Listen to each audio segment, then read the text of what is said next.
talking about Virginia work at 744 in our weekly segment this morning. We want to launch your week with something to think about. What are you pruning?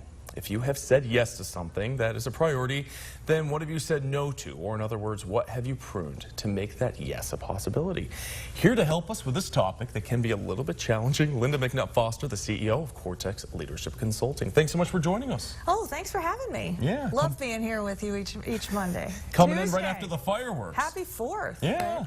This is one of those mornings where we've even been talking about it. We may need to prune here because we're short on sleep. We still got a lot to do. And you got a lot of people requesting different things. Tell us just a little bit about this pruning, just basically what people need to do, what it is to have to prune things. Yeah, I think the first thing you do is decide what your desired outcome is. What's that major ultimate goal, whether it's with your family, whether it's work, whatever it is, and decide what's serving you to get there and what isn't. And a lot of times pruning, the reason it's so difficult, the reason is because you have to say no. And nobody wants to say no, because our surveys are showing like 90% of people try to avoid conflict, right? And to say no to somebody is Let me get back to you by email.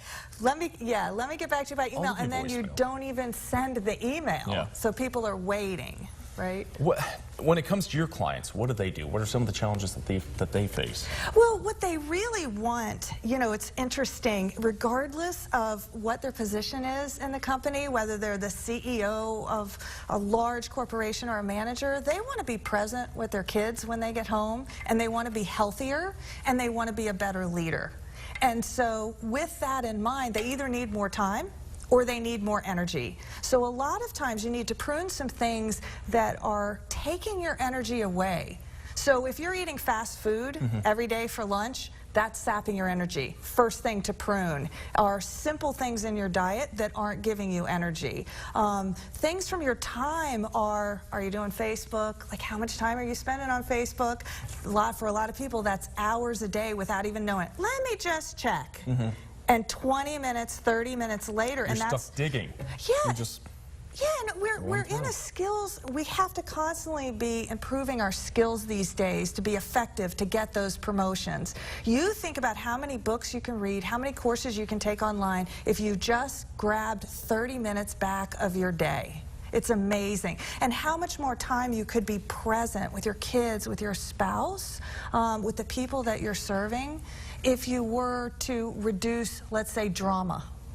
If you went through your life, Bill, and said, who is creating the most amount of drama? Because that is a time suck. Absolutely. And it's like you said, it is very tough. It's easier to say no to certain people. Sometimes, I imagine when it's pruned, it's got to be tough when it's the request who it's coming from, if it's somebody higher up. That's a great point, because I think it's hard when your boss, you've got a lot of things on your plate, and then your boss says, can you do this? And our first answer is, sure, of course I can do that. Instead of saying, I know this is really important to you, I've got 4 other things, can you tell me which one of these should take a big priority right now? What should wait and what not? Just slow them down just for a second, because you know, leaders are so fast, they want to do drive-by delegation, right? And so That's you great. you have to slow us down and go, wait, Lynda, what is the most important thing that you've given me to do this week? Absolutely. We've got some pruning of ourselves to do. Poor Tom back in the control room right now. So we're going to send it to break. If you want more information and tips, as always, head to virginiafirst.com. Stick with us. Much more to come.